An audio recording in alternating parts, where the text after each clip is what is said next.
Hello, everyone, and welcome to another Meet the Expert, this time with Dr. David Ortega. I'm Carlos Viana. I'm the Director of Marketing and Communications for CAST. I want first to start introducing CAST to all of you that might not be familiar with who we are and what we do.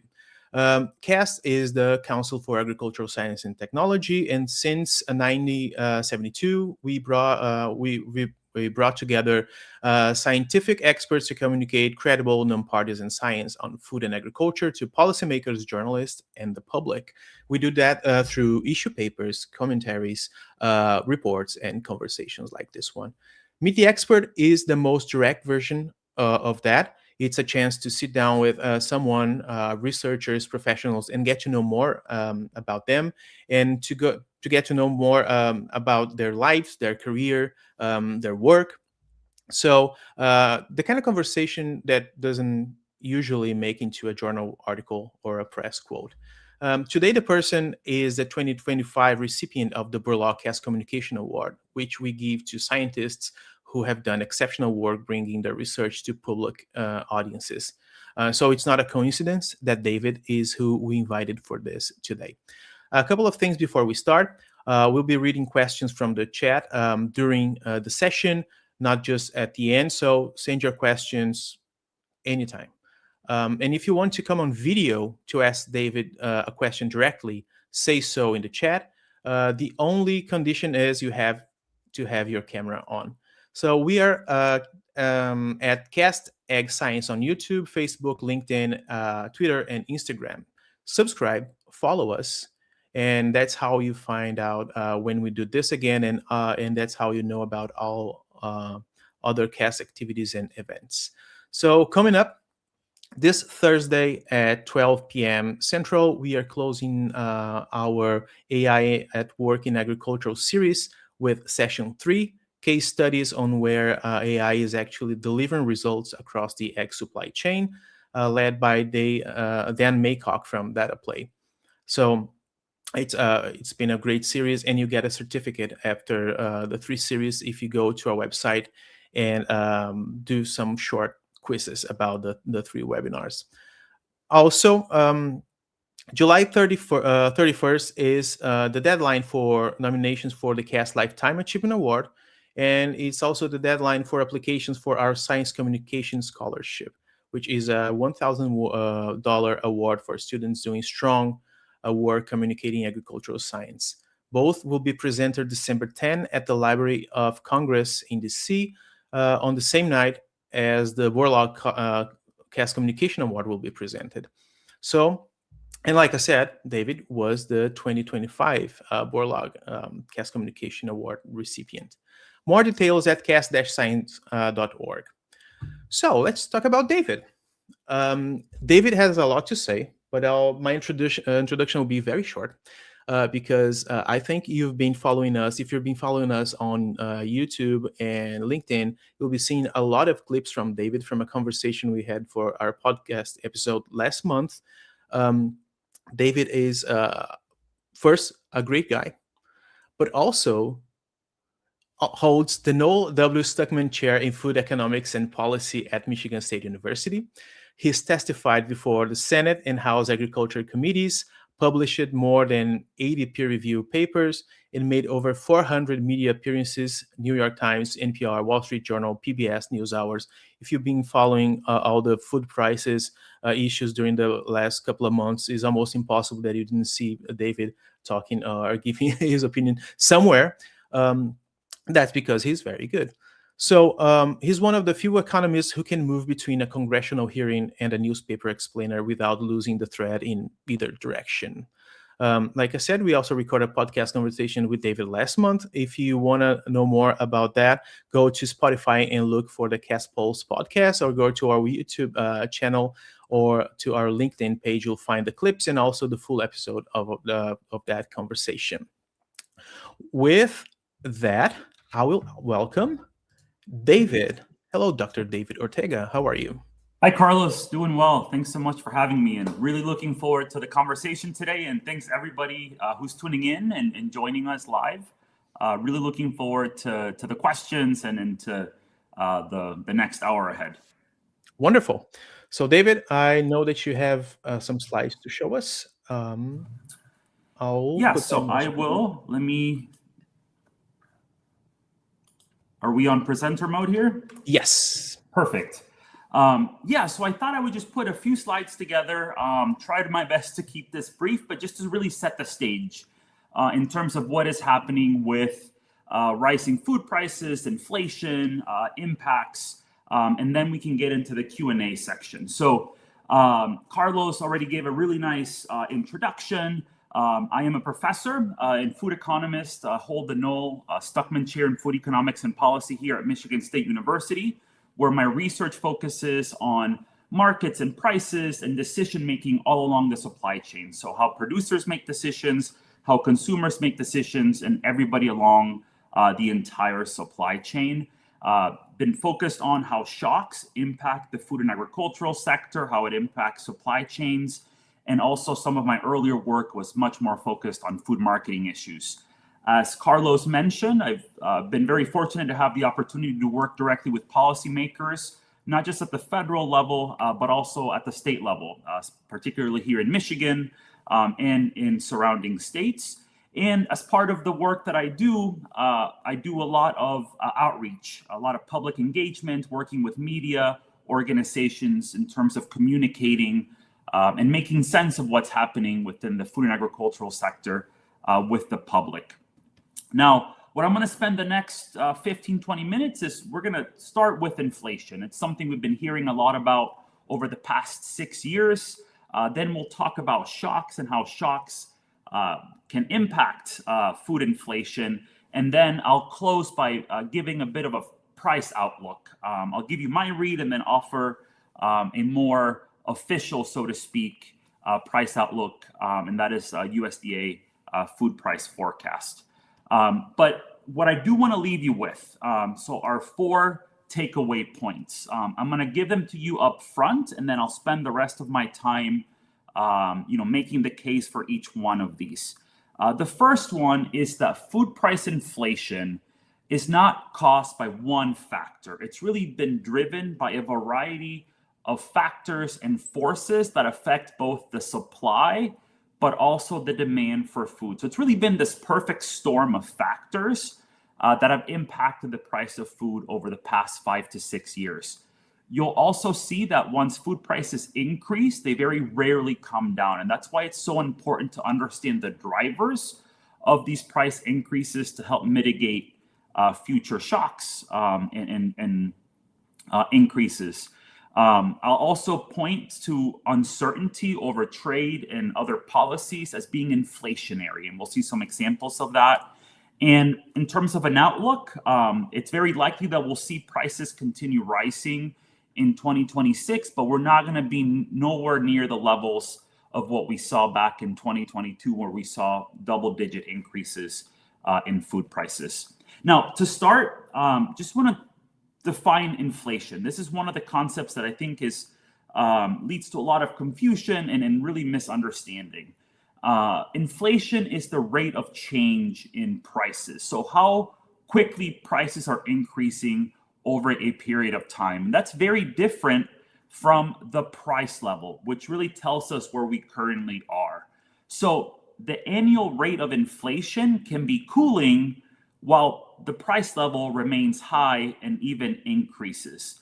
And that distinction is really important for how households understand a lot of the messaging and for how policymakers react. So to sort of illustrate this, I've put together this animation here. And on the left side, in the orange, you'll see the rate of food price inflation. And on the right panel, you'll see the price level. And this is going to have it's going to start in 2019 and end with the most recent data, which is May of this year. And so I want you to take a look at the relationship between these two graphs. So you can see that we saw that initial spike, and then we reached those double-digit increases in food prices in the middle of 2022. And that maps to the price level. So again, the inflation rate is how quickly prices are increasing. The price level tells us where we are. So the inflation rate can come down and prices are still increasing. They are just not increasing as quickly. And I think that's a really important distinction to make. Now, what consumers are really reacting to is the cumulative impacts of inflation. So food inflation is 3.1%. As of the latest reading, that means that prices have increased just over 3% over the past year. But when we look at food prices since January 2020, they've increased more than 30%. And that's really what consumers are reacting to. And this is by and large a permanent increase, not a transitory increase. Now, that rate of increase has moderated and come down from the highs of 2022, but prices are still increasing, just not as much as they were back then. And then I'll show you a little bit later on that over time, prices tend to rise. That's just the nature of prices. They very rarely decrease. And when they do, it's very short-lived. And this is really what consumers are reacting to. And that's what they're adjusting to. And it's really the cumulative impacts that we feel when we go grocery shopping. Now, it's important to keep in mind that not all food inflation is the same. So here I have a set of graphs for very specific food products. I don't have a lot of time to go into each one of these, but you can see that, there are some similar patterns. Some products are much more volatile in prices, like eggs, that, they've been through a bit of a roller coaster ride. But the average food inflation rate hides a lot of variation. And so when you see the headline number of, food prices have increased 3% or so, that's going to vary person to person, household to household, depending on the items that you're putting into your shopping basket. Now, when we talk about inflation and food inflation, it's important to keep in mind that the cost of food, the bulk of the cost of what we pay for at the grocery store is accrued beyond the farm gate. So farm production is responsible for less than 10 cents out of every dollar that we spend on food. So the majority of food costs are because of things that happen post farm gate. So think food processing, transportation, energy, as well as the retail and the wholesale trade. So we have to look beyond commodity prices to really understand what's driving the price of items at the grocery store. So quickly going through some of the shocks. Here we have food price inflation, which is broken up into food at home prices, that's groceries. And then we have food away from home or restaurant inflation, menu price increases. And you can see that really the spark that set a lot of what we're talking about, or I'll be talking about today, was really the COVID-19 pandemic at the start of 2020, where we saw significant changes in consumer behavior. Many of us rushed to the grocery store to stock up on food items because of the stay-at-home restrictions that many states went under. And so that put a lot of stress in the system. The virus, COVID, really impacted people and people's health. That led to labor shortages and bottlenecks in supply chains. There was transportation issues as certain sectors of the economy were shutting down. And that led to supply chain disruptions that, if you recall, that period that got a lot of attention. And as we started to sort of emerge from that first wave of disruptions, we started to see increased costs. There was a lot of plexiglass in many grocery stores. A lot of companies had to provide protective equipment to their workers. And all of that really added costs that ultimately ended up getting passed down to the consumer in the form of rising prices. Now, if you fast forward in time, we get to 2022, and that's when we saw the start of the Russia's invasion of Ukraine. And that is one of two geopolitical conflicts that I'm going to touch on today. But it really decreased the global supply of grain and edible oils. So that part of the world is what's known as the breadbasket of Europe, a major agricultural producer of grains, sunflower oil, but also oil and natural gas, which impacted transportation costs as well as fertilizer costs. But it wasn't just a direct disruption. We saw protectionist measures from many countries, implementing export bans on things like fertilizer or palm oil, the palm oil export ban in Indonesia. These were efforts to try to keep their domestic prices low, but that just amplified the problem, and it made the world price of these commodities increase even further. And then we saw a pretty significant spike in food commodity prices, and there was a lot of discussion over the unfolding food crisis as a result of this geopolitical conflict. If you fast forward a bit, in the spring of 2022, we saw the start of the current bird flu outbreak, the highly pathogenic avian influenza outbreak, now the largest multi-year outbreak in US history, where we've had to depopulate over 150 million birds in commercial operations. And a lot of the dynamics here are really tied to the wild bird migration patterns. And this is still an ongoing outbreak. This is, the primary reason why we've seen the price of eggs spike and then come down. But it's now spilled over into other industries, dairy being sort of a good example of that. So there's still a lot of uncertainty with the bird flu outbreak and how that's going to be impacting, poultry and other industries. Now, 2022, as you saw from the earlier graph of food price inflation, was not a good year for food prices. We also were experiencing a very significant drought at the time. And, we still have drought conditions, across parts of the country. But this is in part why we're experiencing very high beef prices at the moment, why we saw the price of specialty crops, vegetables, fruit, particularly vegetables that are grown out west, really increase in 2022 and 2023. So drought is having an impact on, certain parts of the grocery store when it comes to food prices. And last year in 2025, we saw the largest tariff increase in a century. There are multiple tariff authorities that have been applied. Some of them have been challenged. They're being re-engineered as I'm speaking here. That led to retaliation from certain countries, in particular China, with soybeans going into last year's harvest. There's been boycotting of US products abroad. And there's just a tremendous amount of uncertainty when it comes to trade policy. And so here we have a measure of trade policy uncertainty reached sort of record levels. And this really impacts investments. It impacts purchases that companies, agri-food businesses make, and the way that they are investing. Capital improvements get delayed because of this amount of uncertainty. So this is sort of layered on top of these other shocks.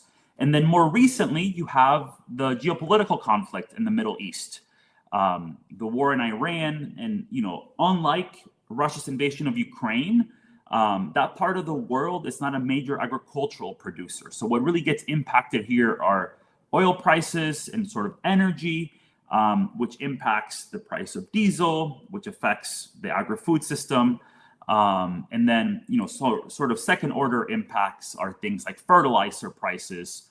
Here in the US, a lot of producers were able to lock in fertilizer prices before they spiked, but that's not the case in other parts of the world.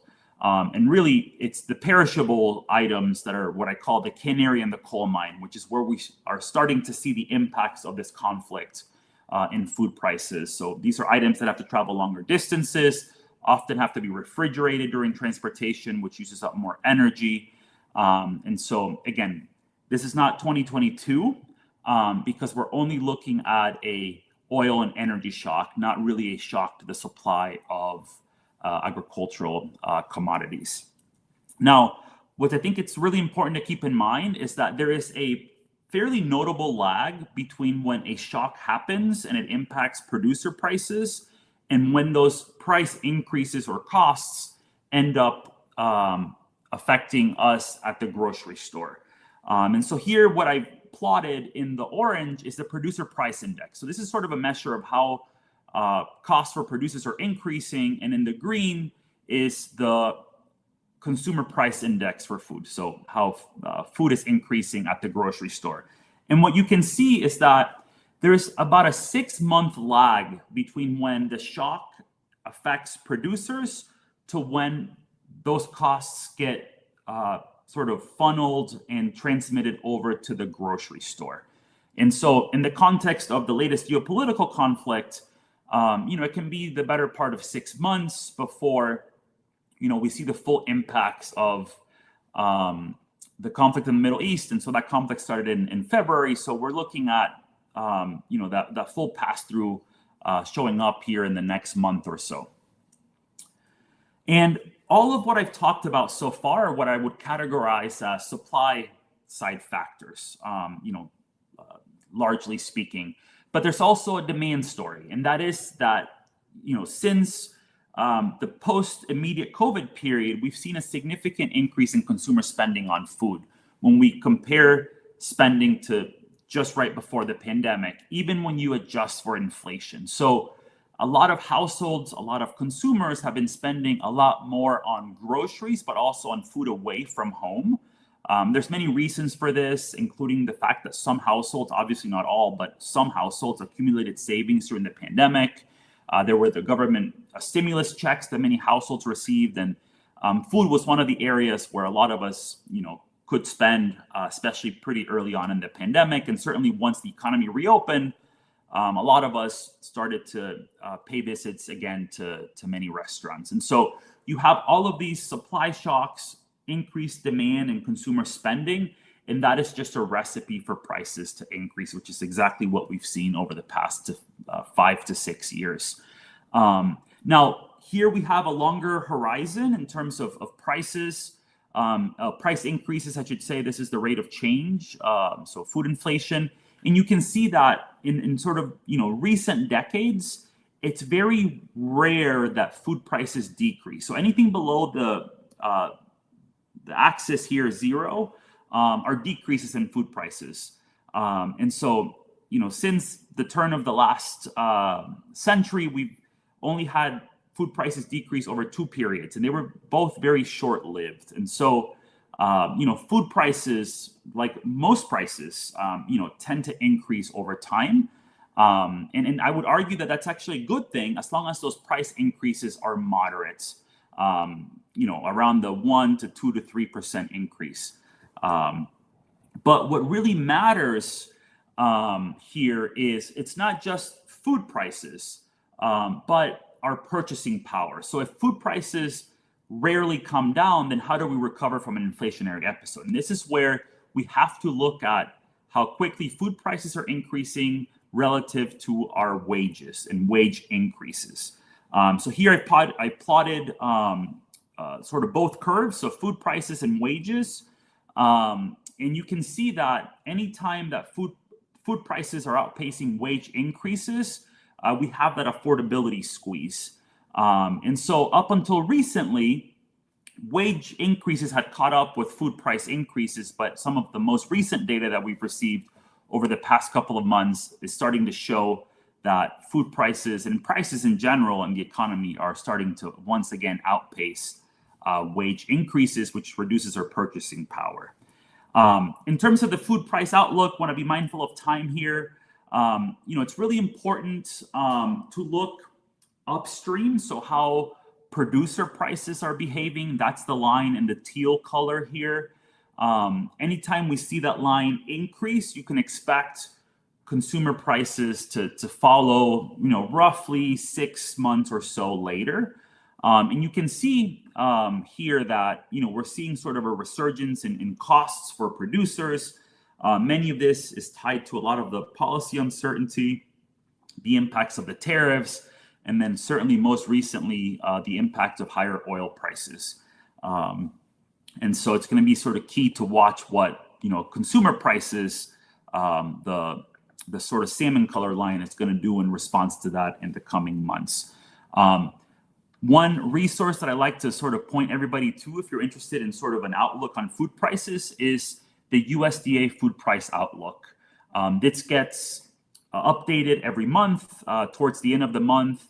And this is what USDA, based on a lot of their analysis and models, predicts is going to happen to food prices in 2026. So they're forecasting grocery prices or food at home prices to increase 2.8%. And you can see that prediction interval is quite wide. We're only halfway through the year. But when we look at sort of the specific categories, there's a lot of variation. So egg prices are forecasted to be significantly lower this year than last year when we were looking at record high egg prices. But things like meat and beef in particular are certainly forecasted to be much higher than they were last year. So this is sort of a good resource. It's publicly available through the U.S. Department of Agriculture and their Economic Research Service. So with that, I want to turn it back over to Carlos and take some of your questions, or if there's anything that isn't or wasn't clear, happy to revisit what I've just presented. But really looking forward to the conversation ahead. Wonderful, David, and thank you so much. I'll just like to introduce first Kaylee Kleitch, our Programs and Engagement Manager. She's here with us today. Kaylee manages all of our volunteers, everything that we do related to programs, all of our activities. She does a lot for CAST, and she joined us today to ask you a few questions as well, but also help us with questions from the audience. So now it's your turn. It's the audience turn to send questions, so please do that. Just drop them in the chat. Kaylee, I think you have a first question, right? Yeah, while we wait for some audience questions, David, this series is called Meet the Expert. You had a great presentation. Thank you so much for that. But what really got you into this research topic? Can you tell us? Carlos, so I'm not able to hear Kaylee right now.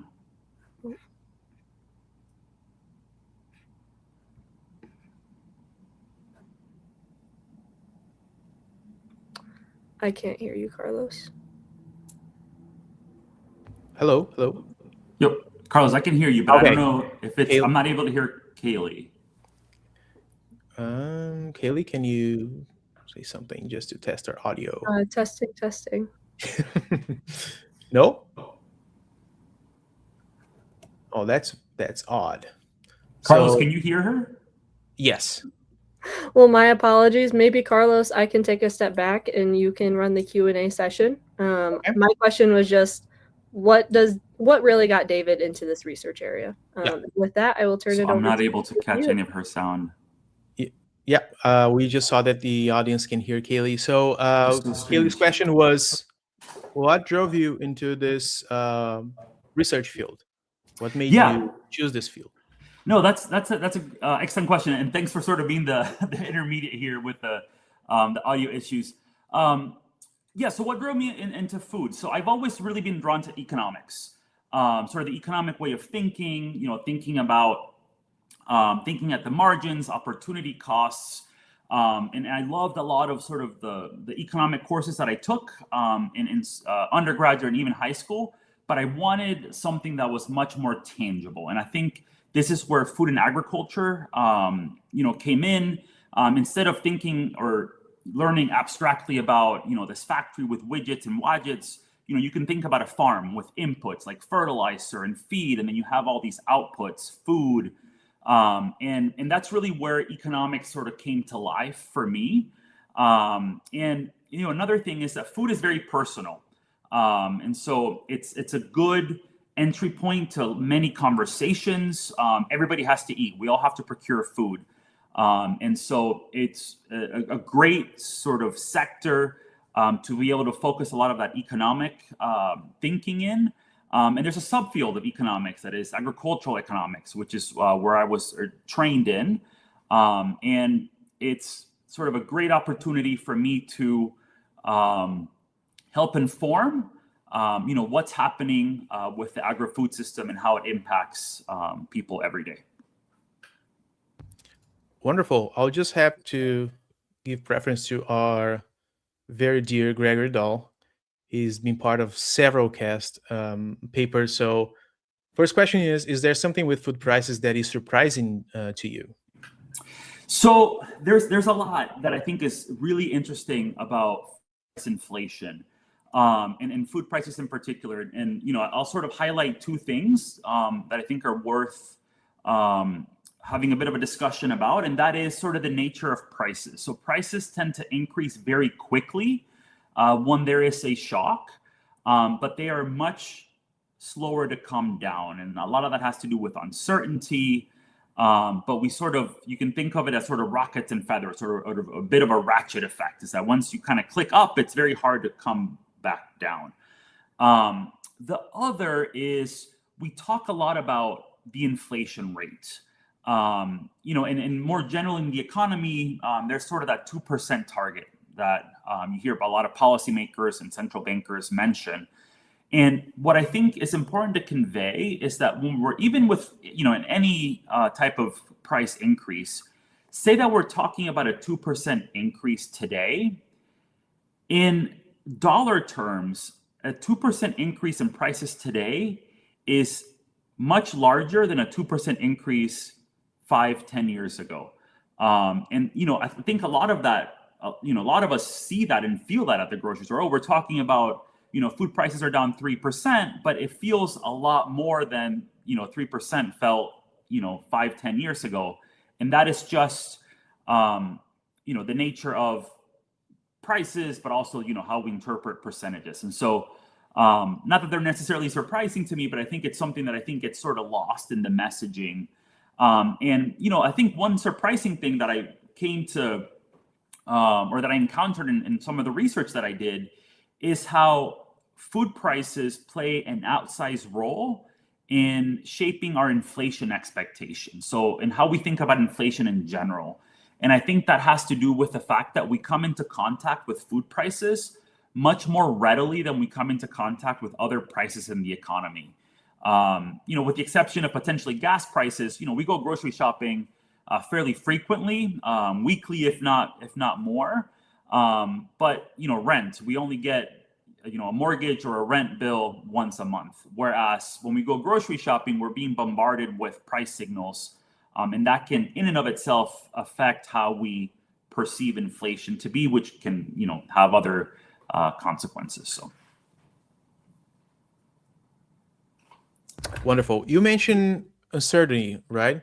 And uncertainty is not just from the tariffs or the conflict is inflationary. How does not knowing what will happen actually show up in the price of food?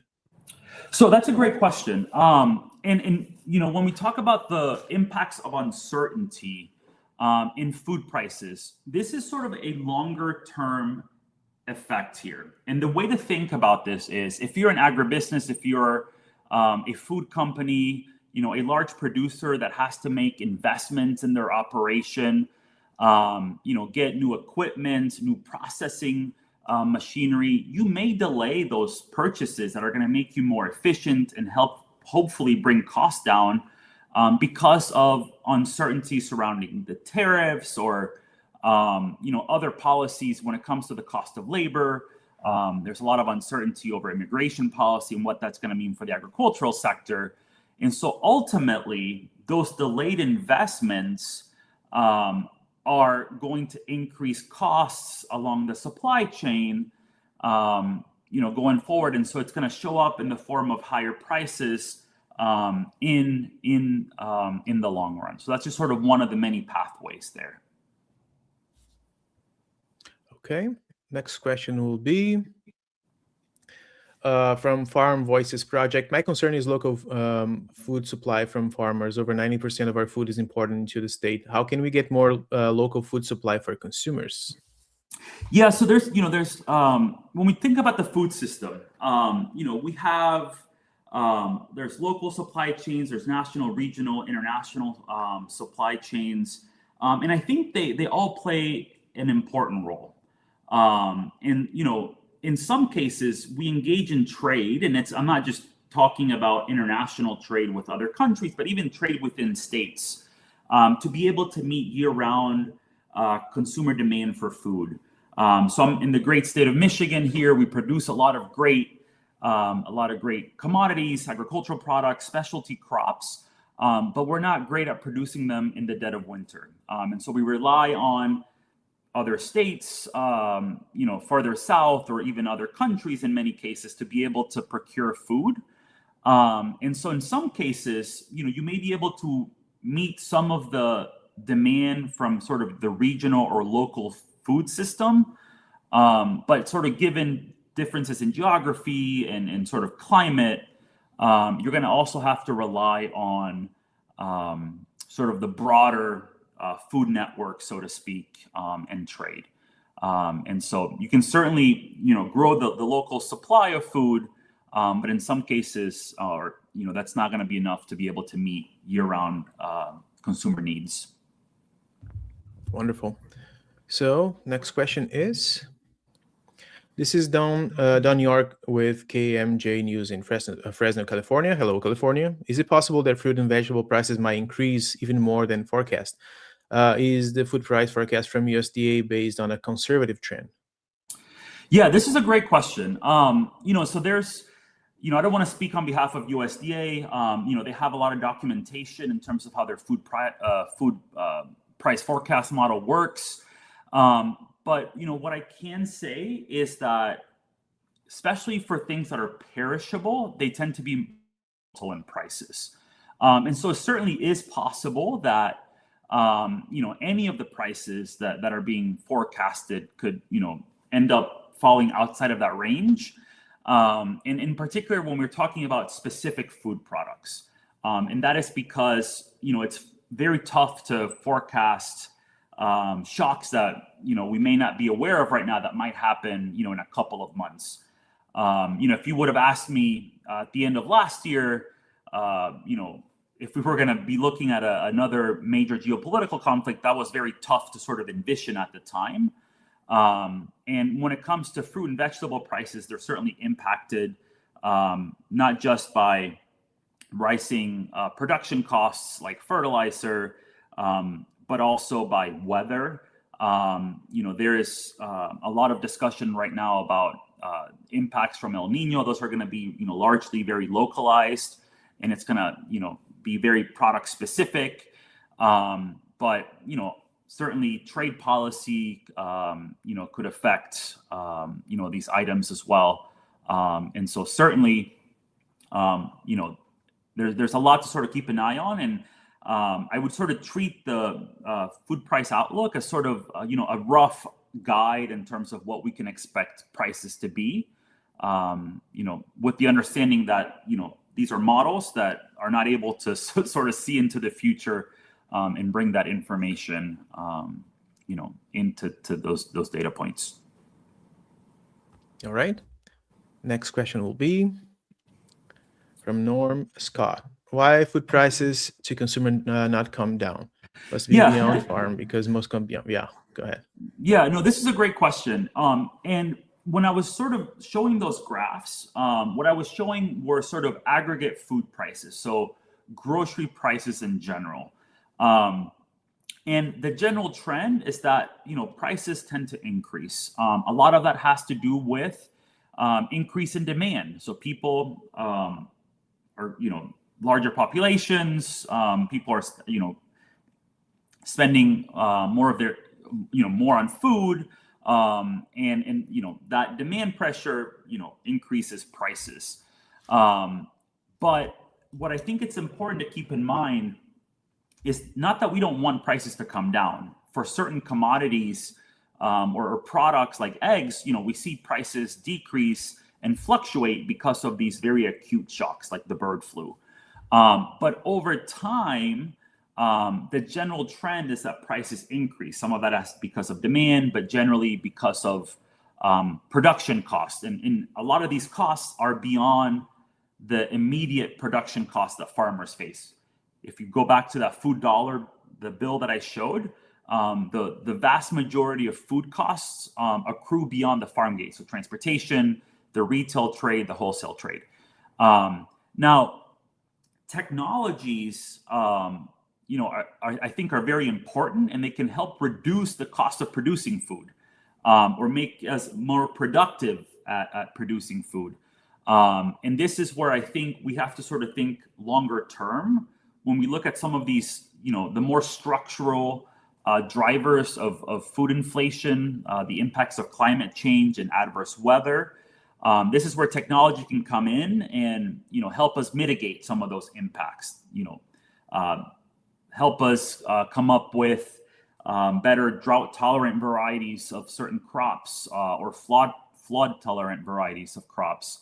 And so certainly technologies can help keep, make the food system much more resilient to shocks. So we're not looking at those very high, double-digit increases like we saw back in 2022. Wonderful. For those watching on YouTube, please make sure to like this video and subscribe to our channel so you know when we post more things from David and other people and about other programs as well. I have a question, David. Most of the conversation is about food inflation as a universal experience. But of course, low-income households will spend much more of their share of income on food. What does the data show about who's actually absorbing this, and what kind of data is showing that? Yeah, no, that's a great question. So, I've been focused primarily on sort of the drivers of food price increases, but I think it's important to look at the impacts of these increases. And Carlos, as you mentioned, we all see rising food prices, but we're all affected very differently. And it's really low-income households and low-income consumers that are impacted the most by these rising food prices, because as you pointed out, they spend a higher share of their disposable income on food. And so they're really the ones that are having to make adjustments to be able to keep food on the tables, and the ones where we're seeing a lot more of changes in terms of shopping behavior and those real adjustments. Now, one other thing that I think it's worth pointing out here is there are some really interesting dynamics at play when prices increase. And so what the data show, and we have some research that we've conducted, is particularly in the poultry sector, but this is sort of, I think, a wider finding, is that when prices increase, it's conventional products that tend to increase the fastest. And this has implications for lower income households.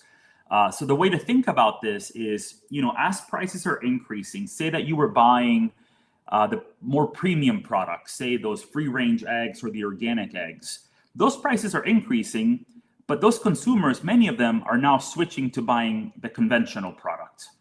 So there's a change in the relative demand that then puts more price pressure on those cheaper products.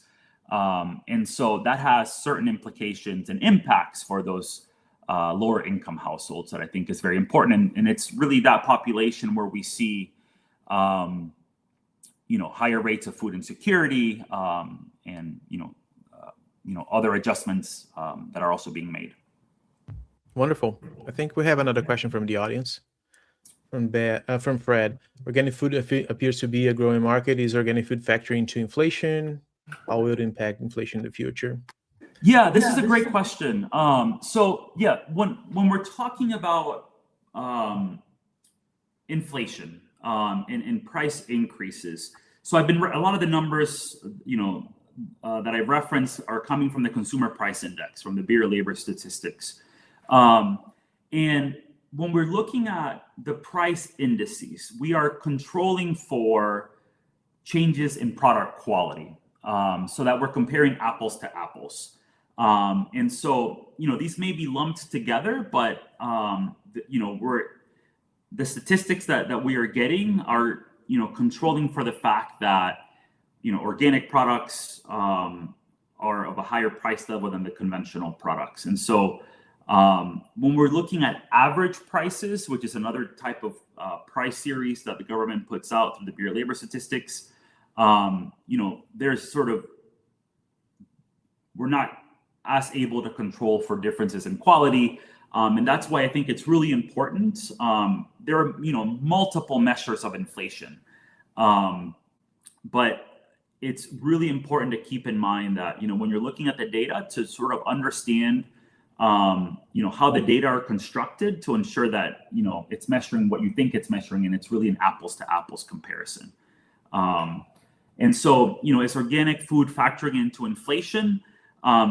We could come up with a measure of inflation just for organic food. And, in large part, that may be driven by some supply side drivers, as well as, increased demand. And with increased demand, you're going to tend to have, more upward pressure on prices. So Wonderful. Hopefully that answered that question. Well, Fred, let us know. So you talked about trade policies like tariffs, how they show up in everyday food prices. But are there some foods that are more vulnerable than others? I think during our podcast conversation, you mentioned tomatoes. So can you explain a little bit more about that? Yeah, so I have, the latest numbers here on tomatoes. So tomato prices have been getting sort of a lot of attention. Recently they're up over 30% over the past year. And I think tomatoes are a great case study of where you see a lot of these converging factors. Now, the price of tomato is really driven by supply constraints from adverse weather, not just domestically in places like Florida that saw some early freezes, and as well as California. But we import about 70% of the tomatoes, fresh tomatoes that we consume in the US, and in particular from Mexico. And so Mexico's also faced a lot of production issues because of weather. We have the impacts of tariffs. So tomatoes into the US from Mexico, fresh tomatoes, are subject to a 17% tariff. That's a separate tariff from the IEEPA tariffs that the Supreme Court struck down. And so, those tariffs are in place. You have the impacts of higher fuel prices from the conflict in the Middle East. And so, it's sort of this perfect storm that's impacting tomatoes. But to sort of broaden a little bit out from tomatoes, from a conflict like we're seeing in the Middle East that has, affected oil prices, being mindful that oil prices have come down from just a few weeks ago. It's really the perishable products that are impacted. First, things that have to be refrigerated in transportation, or products that have to travel longer distances. So think produce, dairy, meat, uses up a lot more energy. And so that's, where we expect to see the impacts of a geopolitical conflict like we're seeing in Iran show up at the grocery store. Okay, thank you. I think we have another question from the audience, from Greg. Are there constraints on competition due to consolidation? Are we too consolidated? Yeah, this is another really excellent question. So there are certainly sectors of the food industry and the agricultural industry that are highly concentrated. Beef packing sector, processing sector for beef and pork, highly concentrated. And the way that I think about this, is when you have a lot of concentration, you have companies that can exert market power. They can exert market power on consumers, on producers that they're sourcing from. But when it comes to sort of understanding how consolidation and competition are impacting or are they driving these food price increases? We sort of have to look at changes in consolidation over time. So when it comes to the meat processing plants, the beef processing plants, they've been concentrated and highly concentrated for a long period of time. So there's nothing new there from a consolidation perspective that would suggest that it's really, that consolidation is sort of driving these price increases. Now, in certain areas, we have economies of scale that can help bring costs down, but it can also make us vulnerable to shocks. And I think, one example of that is looking at the egg industry. It's not so much that the egg industry is highly consolidated, because when we look at the numbers, it's nowhere near, where the beef processing sector is. But we have very large operations, with hundreds of thousands of laying hens. And so when you have, and those economies of scale is what keeps prices down, when we're outside of a shock period. But when you have an outbreak of something like the bird flu, where you're having to depopulate birds within a certain radius of where a case is found, then you're losing a lot of production, and that can lead to a very high price spike. I think the sort of flip side of that is if you look at what's happening across the border in Canada, there's the bird flu is found in Canada. They produce eggs, but their operations are much smaller. They have sort of a different system. And so when there's an outbreak, there's sort of less of a major hit on production. But what I would say is the trade-off is egg prices in Canada tend to be higher than egg prices in the US outside of a major outbreak. And so you're sort of, trading off, efficiencies from economies of scale with sort of resiliency when you have a major shock like the bird flu. Wonderful. How should policymakers balance keeping food affordable for consumers while also making sure farmers and food businesses receive fair prices? Yeah, so I mean, this is like the $1 million question. It's not a, I think there's a few things that I think policymakers can do. There's a lot of things that are outside of policymakers' control, but there's some things that they have control over. Some of that has to do with providing much more certainty for things like trade policy, immigration policy, so that producers can better plan, for the short to medium term. And also investing, I think, in agricultural science and technology and development, which can, have many benefits for producers in terms of keeping costs down, making them much more efficient. But it's certainly a balancing act. And so, consumers want, food prices to be in check. But, we also have to ensure that the individuals that are producing that food can do so and continue to do so. And there's where we have to make sure that we sort of tackle the cost side for producers, but also ensuring that we have, certainty where we can provide certainty from a policy perspective. Okay, thank you. So, guys, I just sent you a link on the chat.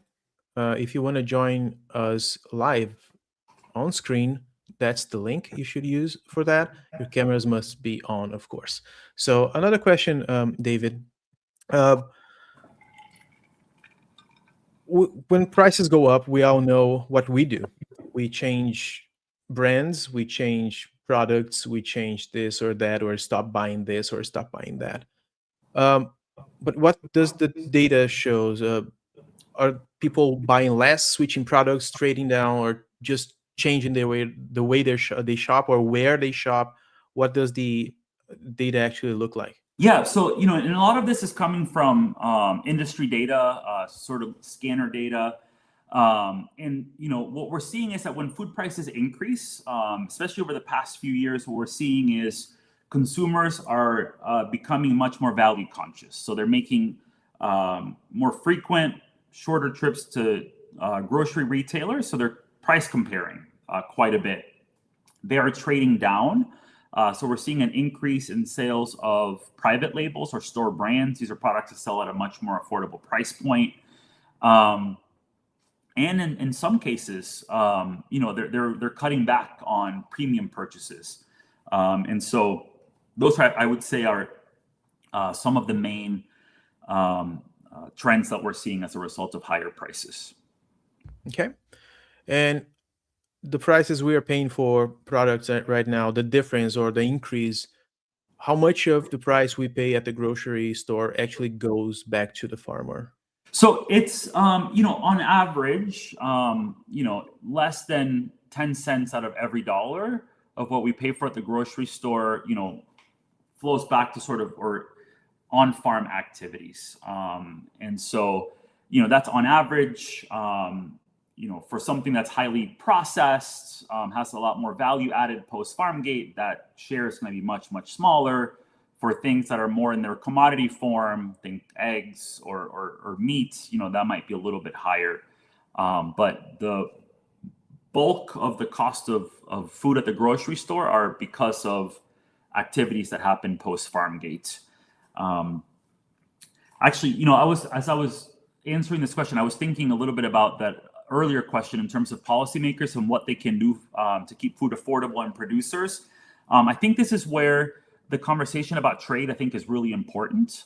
In terms of, trade can allow us to keep food affordable that we're not able to produce here at home domestically, but it also can provide tremendous export market growth opportunities for our producers.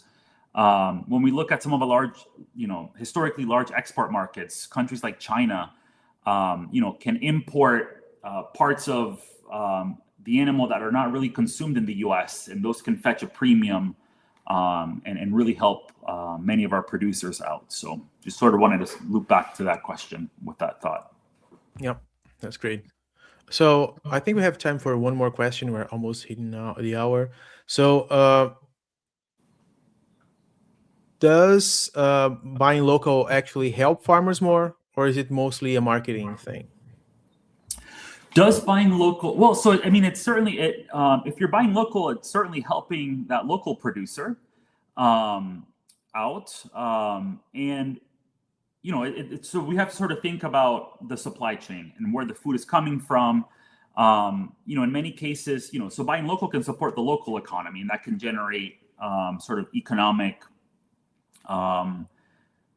sort of growth in the local economy, but a lot of food is produced, beyond sort of our more immediate geography. And it's certainly, helping a producer somewhere when you're buying food, even if it's not locally produced. All right. So, David, anything else you want to leave people with that we didn't get to?